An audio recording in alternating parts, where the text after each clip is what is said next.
മുഗൾ സാമ്രാജ്യത്തിൻ്റെ വികസന നയങ്ങളിലൊന്നായിരുന്നല്ലോ ഡക്കാൻ മേഖലകൾ കീഴടക്കുക എന്നത്. വർഷങ്ങളുടെ പോരാട്ടത്തിനൊടുവിൽ ഡക്കാൻ മേഖല പൂർണ്ണമായും കീഴടക്കി മുഗൾ സാമ്രാജ്യത്തെ അതിൻ്റെ പരമാവധി വ്യാപ്തിയിലേക്ക് ഉയർത്തിയത് ഔറംഗസേബാണ്. അതിനായി ഔറംഗസേബ് 25 വർഷത്തോളം കാലം ഡക്കാൻ ആസ്ഥാനമാക്കി ഭരിക്കുക പോലുമുണ്ടായി. ഒടുവിൽ ഔറംഗസേബിൻ്റെ മരണവും ഡക്കാനിൽ വെച്ച് തന്നെയായി. ഡക്കാൻ മേഖലകളൊക്കെ ഔദ്യോഗികമായി കീഴടക്കിയെങ്കിൽ പോലും ആ വമ്പൻ മേഖലയെ സുരക്ഷിതമാക്കി നിർത്താനോ കൃത്യമായ രീതിയിൽ ഭരണ സംവിധാനമൊക്കെ സൃഷ്ടിച്ച് വരുമാനം വർദ്ധിപ്പിക്കാനോ ഒന്നും മുഗൾ സാമ്രാജ്യത്തിന് ആയിരുന്നില്ല. ഈ മേഖലകളിൽ നിന്ന് മുഗൾ സാമ്രാജ്യത്തിന് സൈനിക ശേഷിയും വർദ്ധിപ്പിക്കാനായില്ല. എന്തിനേറെ ഈ മേഖലകൾ കീഴടക്കിയത് വഴി അതിരുകൾ വികസിച്ചു എന്നല്ലാതെ സാമ്രാജ്യത്തിന് ഗുണങ്ങളൊന്നും ഉണ്ടായില്ല.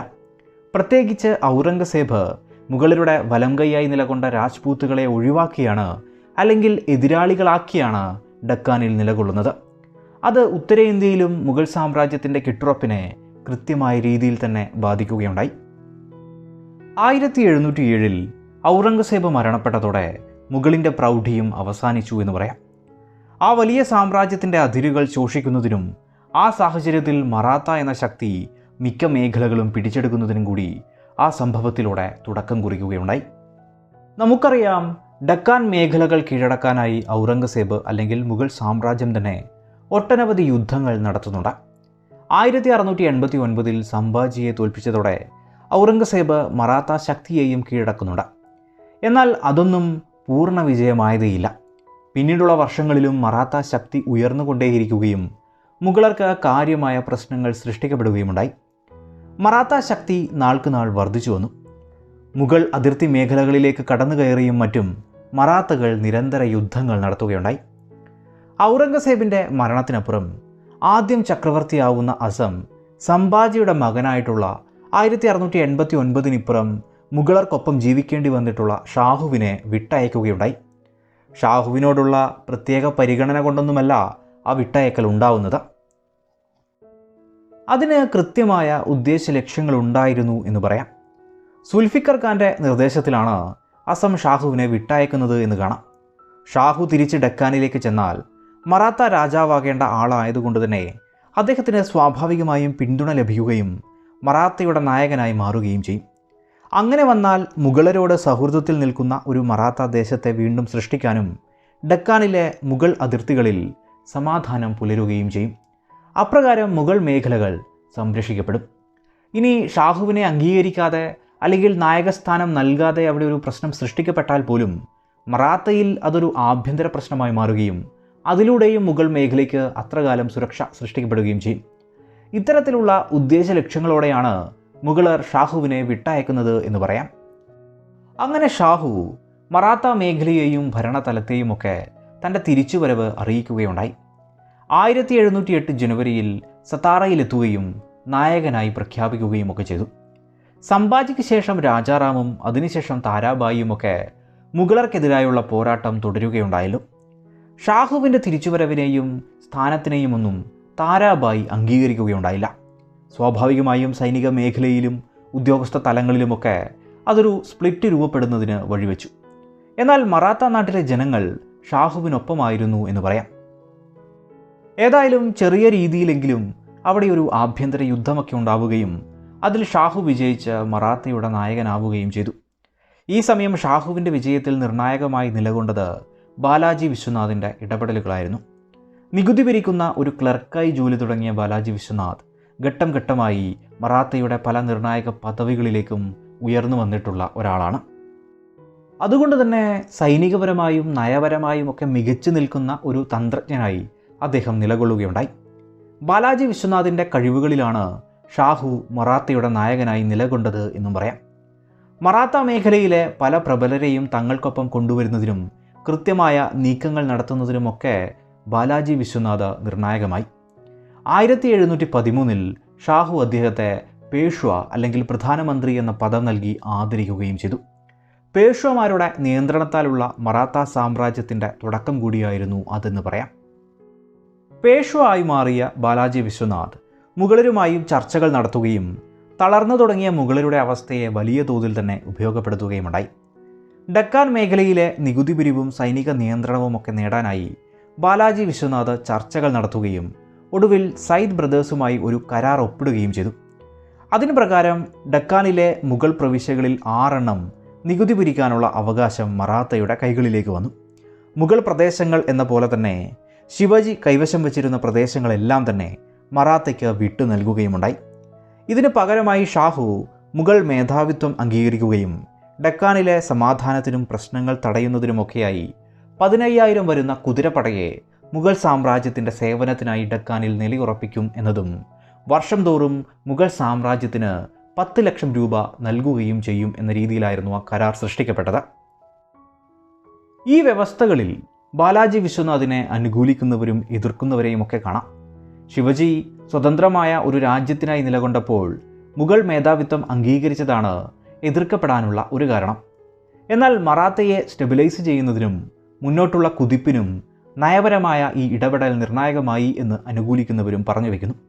ഏതായാലും ഈ സന്ധി മറാത്ത സാമ്രാജ്യത്തിൻ്റെ ചരിത്രത്തിലെ ഏറ്റവും നിർണായകമായ ഒരു കാലമായി കണക്കാക്കപ്പെടുന്നു.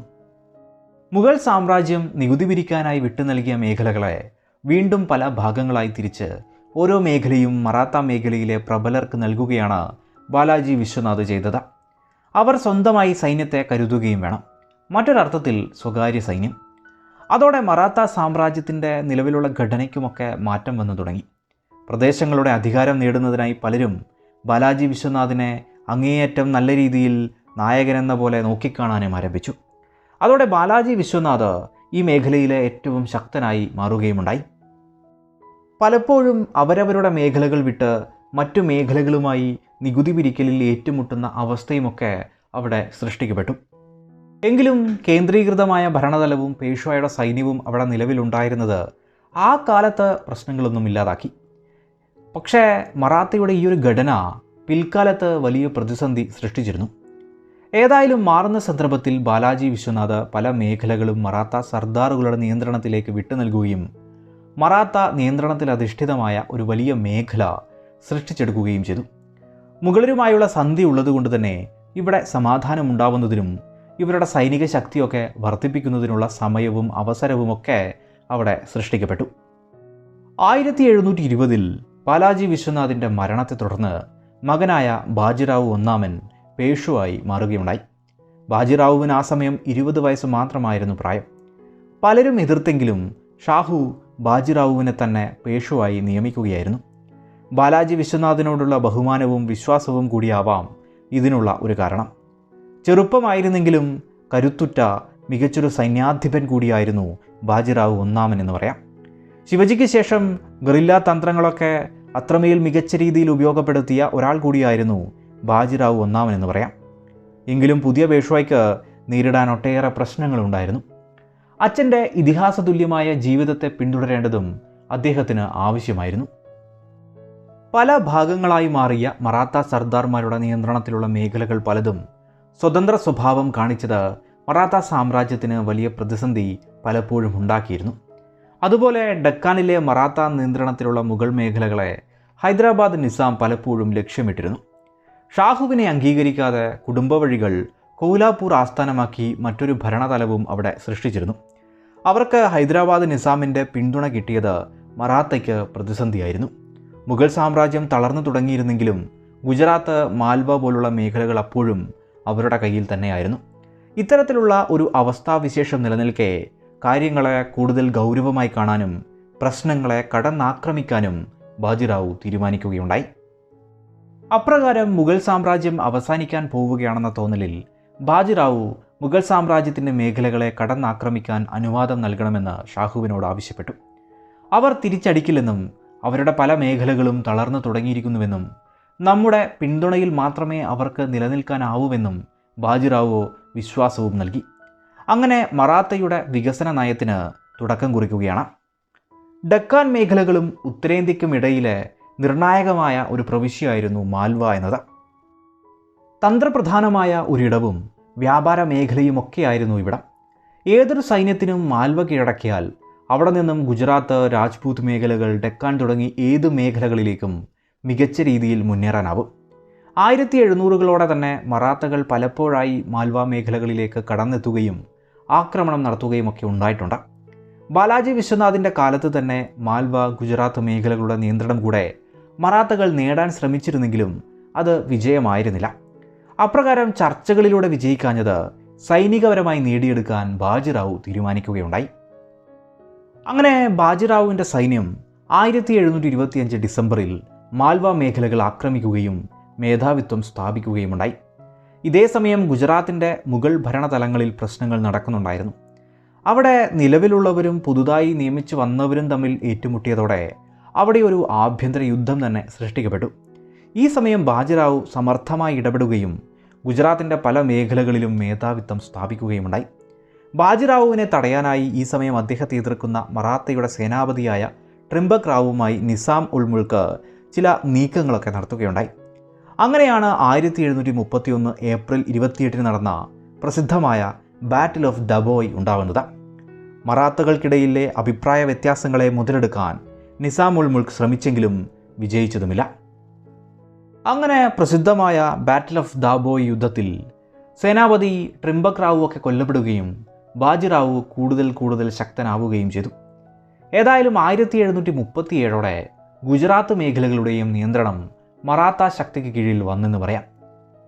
മറാത്തയുടെ ചരിത്രത്തിലോ അല്ലെങ്കിൽ പേഷ്വമാരുടെ ചരിത്രത്തിലോ ഏറ്റവും നിർണായകമായ യുദ്ധങ്ങളിലൊന്നായിരുന്നു ബാറ്റിൽ ഓഫ് ദാബോയ് എന്ന് പറയാം. ബാജിറാവുവിന് ആംബ്രിലെ ജയ്സിങ്ങിനെ പോലെ പല രാജ്പൂത് മേഖലകളുമായും സൗഹൃദം സ്ഥാപിക്കാൻ കഴിഞ്ഞതുകൊണ്ട് തന്നെ ഈ മേഖലകളിൽ സൈനികപരമായി അതിശക്തനായി ഉയരാൻ അദ്ദേഹത്തിന് സാധിക്കുകയും ചെയ്തു. എന്തിനേറെ അദ്ദേഹത്തിൻ്റെ പട 1737 കാലത്ത് ഡൽഹിയുടെ സമീപ പ്രദേശങ്ങൾ വരെ മാർച്ച് ചെയ്യുന്ന അവസ്ഥ പോലുമുണ്ടായി. മുഗൾ ചരിത്രത്തിൽ പൊതുവെ അത്തരമൊരു കാര്യമേ ഉണ്ടായിരുന്നില്ലല്ലോ. അതുതന്നെ മുഗൾ സാമ്രാജ്യത്തിൻ്റെ പതനത്തിൻ്റെ തോത് സൂചിപ്പിക്കുന്ന ഏറ്റവും വലിയ ഘടകമാണ്. ഔറംഗസേബിൻ്റെ മരണത്തിനപ്പുറം 30 വർഷങ്ങളോളമായിട്ടേ ഉള്ളൂ എന്നതും ശ്രദ്ധേയമാണ്.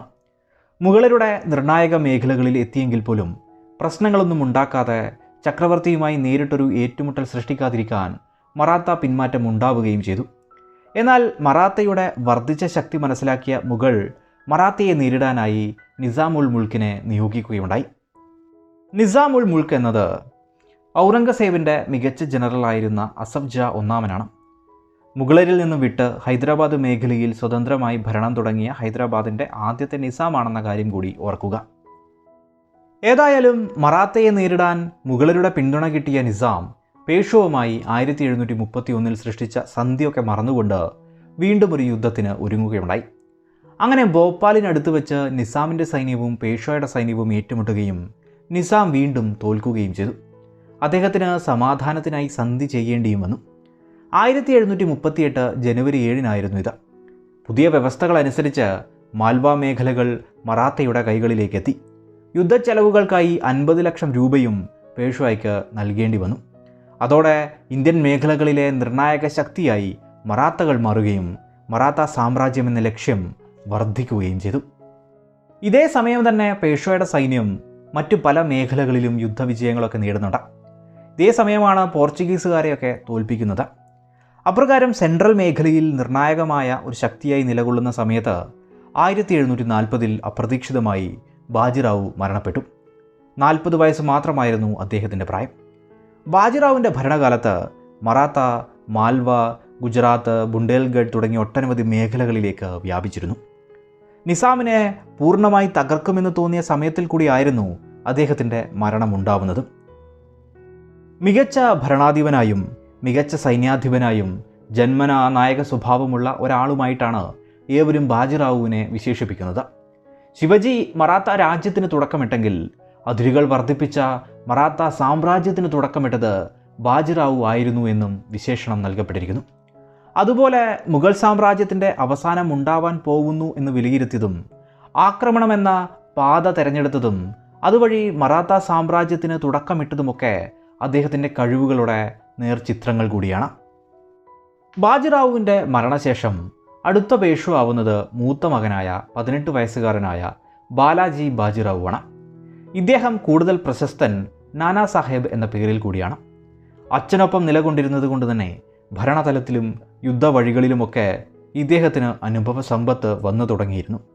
ബാജിറാവുവിനെ പോലെ ആക്രമണ വീര്യമില്ലായിരുന്നുവെങ്കിലും മികച്ച നായകൻ തന്നെയായിരുന്നു ബാലാജി ബാജിറാവു. അച്ഛനൊപ്പം പ്രവർത്തിച്ച വിശ്വസ്തരെ ഒപ്പം കൂട്ടാൻ സാധിച്ച ബാലാജി ബാജിറാവു എതിരാളികളെ അതിവേഗം അടിച്ചമർത്തുകയും സൈന്യത്തെ കൂടുതൽ വിപുലീകരിക്കുകയും ആയുധങ്ങൾ സ്വരൂപിക്കുകയും ഒക്കെ ചെയ്തു. അച്ഛൻ്റെ അതേ പാതയിൽ ബാലാജി ബാജിറാവുവും ആക്രമണ നയങ്ങൾ തന്നെ തുടരുകയുണ്ടായി. നേടിയെടുത്ത മേഖലകളിൽ ഭരണതലങ്ങൾ സൃഷ്ടിച്ചതുപോലെ തന്നെ ബംഗാളിൻ്റെ മേഖലകളിലേക്ക് കൂടി നിരന്തരമായ ആക്രമണവും മറാത്ത നടത്തുകയുണ്ടായി. 1751 ബംഗാൾ നവാബിന് ഒഡീഷ മേഖലകൾ മറാത്തയ്ക്ക് വിട്ടു നൽകേണ്ടി വരികയും ചെയ്തു. ഷാഹു ഇന്ത്യൻ മേഖലകളെ ചേർത്ത് ഒരു മറാത്ത സാമ്രാജ്യം സ്വപ്നം കണ്ടിരുന്നു.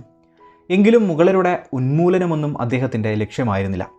ഇരു സാമ്രാജ്യങ്ങളും നിലനിൽക്കട്ടെ എന്ന രീതിയിലാണ് അദ്ദേഹത്തിൻ്റെ പോളിസികൾ ഉണ്ടായത്. 1749 ഷാഹു മരണപ്പെടുകയുണ്ടായി. ഇതിനിടയിലുള്ള കാലത്ത് തന്നെ ബാലാജി ബാജിറാവു 4 തവണ ഉത്തരേന്ത്യൻ മേഖലകളിലേക്ക് പട നയിക്കുകയും പലയിടത്തും നിർണായക ഇടപെടലുകൾ നടത്തുകയുമൊക്കെ ഉണ്ടായിട്ടുണ്ട്. മിക്ക മേഖലയിലും നികുതി പിരിക്കുന്നതിന് മറാത്ത നിയന്ത്രണം കൊണ്ടുവരാനും അദ്ദേഹത്തിനായി. ഷാഹുവിൻ്റെ മരണസമയത്ത് സാമ്രാജ്യത്തിൻ്റെ നിർണായക അധികാരങ്ങൾ ബാലാജി ബാജിറാവുവിന് നൽകുകയുണ്ടായി. അതോടെ ഭരണതലങ്ങളിൽ അതിശക്തനായി അദ്ദേഹം മാറുകയും ചെയ്തു.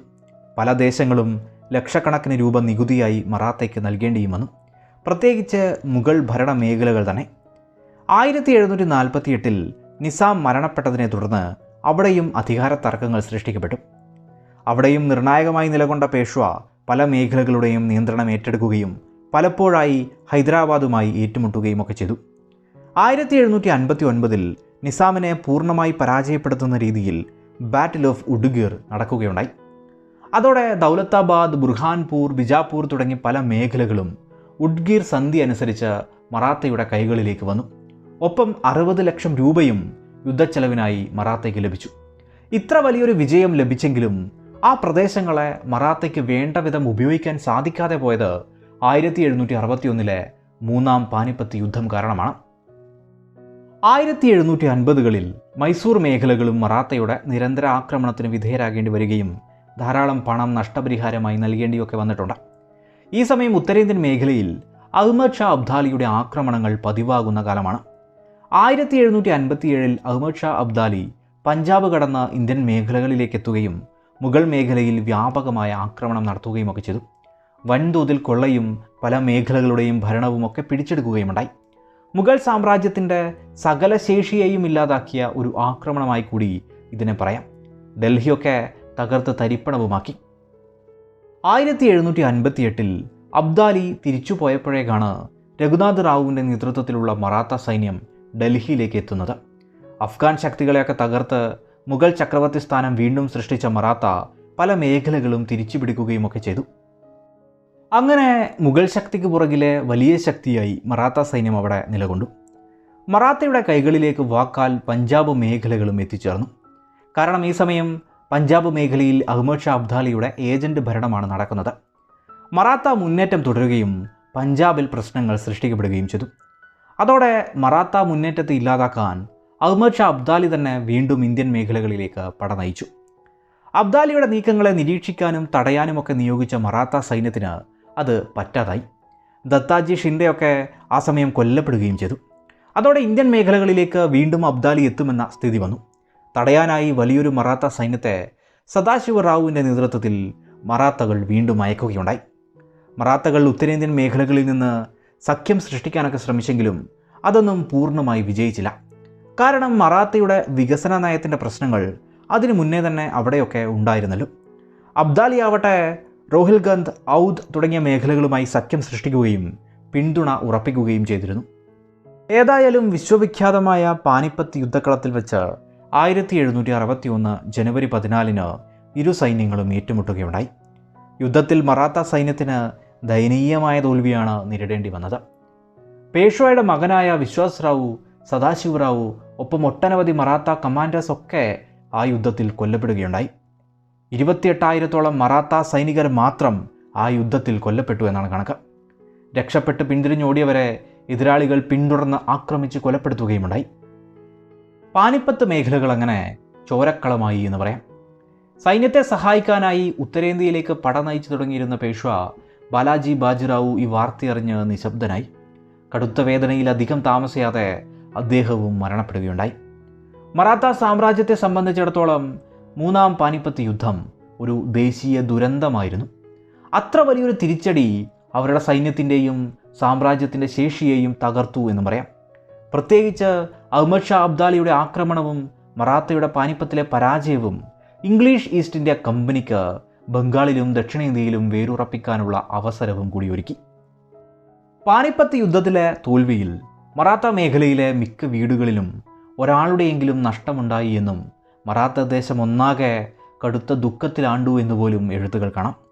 ഏതായാലും പാനിപ്പത്ത് യുദ്ധത്തിന് ശേഷം ഒരിക്കലും മറാത്ത മുൻപ് അനുഭവിച്ചിരുന്ന പദവിയോ അന്തസ്സോ പിന്നീട് സൃഷ്ടിക്കപ്പെടുകയുണ്ടായില്ല.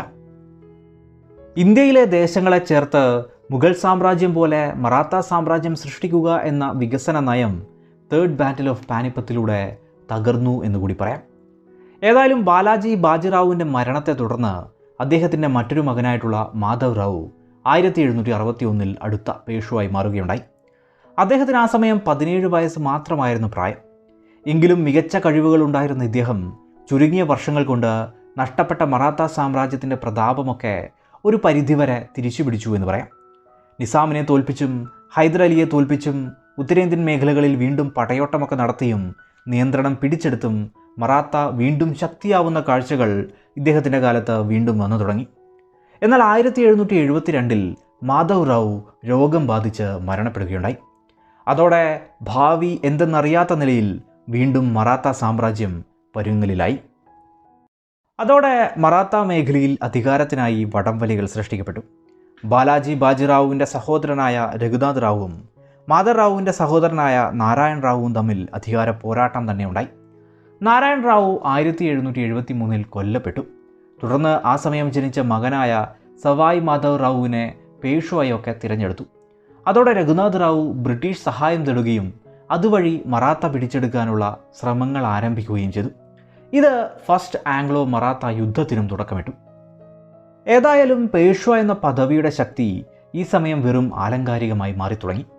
പുനെ മേഖലയിൽ സവായ് മാധവ് റാവുവിനെ പിന്തുണയ്ക്കുന്ന നാനാ ഫട്നാവിസ് വിഭാഗവും രഘുനാഥ് റാവുവിനെ പിന്തുണയ്ക്കുന്നവരും നിരന്തരം പോരടിക്കുകയുണ്ടായി.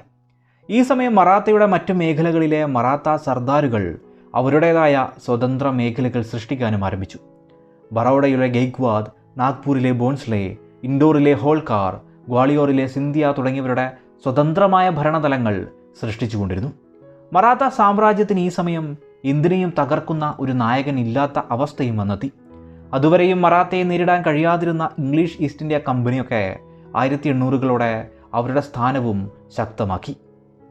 1800 നാനാ ഫട്നാവിസ് കൂടെ മരിച്ചതോടെ മറാത്ത സാമ്രാജ്യത്തിലെ നിർണായകമായ വ്യക്തിത്വങ്ങൾ ഇല്ലാതായെന്ന് പറയാം. പേഷ്വായ സവായ് മാധവ് റാവു 1795 തന്നെ മരിച്ചിരുന്നു. അദ്ദേഹത്തെ തുടർന്ന് അധികാരത്തിലെത്തിയ ബാജിറാവു രണ്ടാമൻ കഴിവുകൾ തീരെയില്ലാത്ത ഒരാൾ കൂടിയായിരുന്നു. അപ്രകാരം മറാത്തയുടെ കേന്ദ്രതലം തകർന്നു എന്ന് പറയാം. ഈ സമയം ശക്തി നേടിയിട്ടുള്ള ഇംഗ്ലീഷ് മറാത്തയെ തകർക്കാനുള്ള നീക്കങ്ങളും ആരംഭിച്ചു. നയത്തിലൂടെയും എതിർത്തവരെ തോൽപ്പിച്ചും ഇംഗ്ലീഷ് ഈസ്റ്റ് ഇന്ത്യ കമ്പനി പല മറാത്ത സർദാരുകളെയും ഇല്ലാതാക്കി. 1803 മുതൽ 1805 വരെ രണ്ടാം മറാത്ത യുദ്ധവും 1816 മുതൽ 1819 വരെ മൂന്നാം മറാത്ത യുദ്ധവും നടന്നു. പേഷ്വ എന്ന ശക്തിയുള്ള അധികാര മേഖലയെ അതിലൂടെ ഇംഗ്ലീഷ് ഇല്ലാതാക്കി എന്ന് പറയാം. പേഷ്വ പെൻഷനറായി മാറിയപ്പോൾ ഹൃദയഭൂമിയായ പുനെ ബ്രിട്ടീഷ് നേരിട്ട് ഭരിക്കുന്ന അവസ്ഥയാണ് അവിടെ ഉണ്ടായത്. അപ്രകാരം മുഗൾ സാമ്രാജ്യം പോലൊരു മറാത്ത സാമ്രാജ്യം സ്വപ്നം കണ്ടിരുന്നവർക്ക് അത് നടപ്പാക്കാനാവാതെ പോയി എന്ന് പറയാം.